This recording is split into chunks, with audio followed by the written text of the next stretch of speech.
So hi guys and welcome to my ones to watch and ones to avoid for game week 8. So we'll jump straight into it, and first up my one to watch is Harry Kane. Surely he's a one to buy, you say, ahead of Cardiff rather than a one to watch. Well, yes and no. We're talking about a lot of money here, 12.4 mil of it in fact. Harry Kane is hardly a one to watch, I guess, with 5 goals and 1 assist. However, he does take some consideration if you don't have him and you want him in, given his price. Most will need to sacrifice elsewhere. A lot of Kane's points have come up from away games this season, so best to weigh up if your sacrifices are worth the cost. Can you wait and avoid for a hit, for example? Now, moving on, we have next up, making his way into the ones to watch, is Yarmolenko. The West Ham midfielder has looked impressive the past few weeks. 2 goals and 1 assist in 3 games in fact.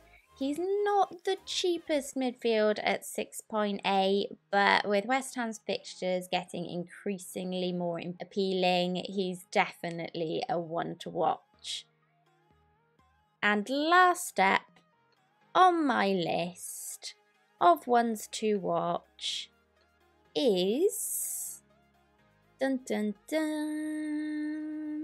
is Bernard Leno. Now, I didn't think I'd be adding an Arsenal player to this list anytime soon, but here we are. Don't get me wrong, the reason he makes this list is more owing to circumstances and price rather than anything else. With Emery's preferred man being Czech, facing a spell out due to a hamstring injury, I think the initial diagnosis was 2 to 3 game weeks, we should now get a look at Leno like we'd all been hoping we would at the beginning of the season, at just 4.8 million. If he can impress Emery in Czech's absence, then maybe we could start to look to include him in our FPL sides. So he's definitely there or thereabouts. Keep an eye on him as a one to watch. My ones to avoid this week happen to include Vertonghen. Vertonghen hasn't really been returning the kind of points needed for a 6 mil defender even before he got injured. So now that he's been flagged with a yellow, it's probably best to avoid for now and put those funds into another player.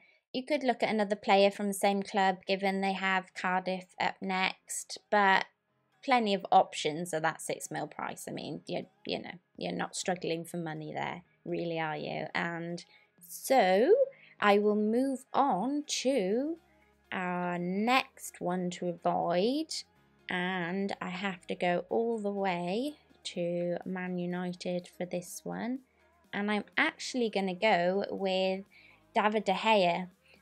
Now, I had a feeling pre-season that David De Gea wouldn't be the main man for me as my premium set and forget like he was last season. As a result, I got Edison and I've since moved to Patricio, but nonetheless, my feelings seem to have been correct about David De Gea this season. United have kept 1 clean sheet in 7 games.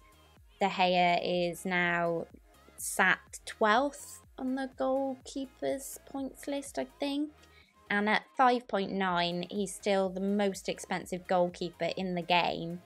I'd be avoiding for now until United can find some defensive form again, really, definitely. And then last up on my ones to avoid list is not down there, but all the way up here, Dale Stephens of Brighton. He's just 4.4 million, so managers might have been tempted to get him in as bench fodder on a wild card, especially with those fixtures. However, he has a hamstring injury, so best to go with another player for your bench around that sort of price until we know a bit more about that. And that's it, you guys. That's my ones to watch and ones to avoid video. Usually that would be a part of my live stream, but as I explained earlier on in my last video, not able to do one this week. So I hope you enjoyed it. Please pop it a like and subscribe. Let me know any comments below about who your ones to watch and ones to avoid would be this game week. Until next time, Nymphrya out.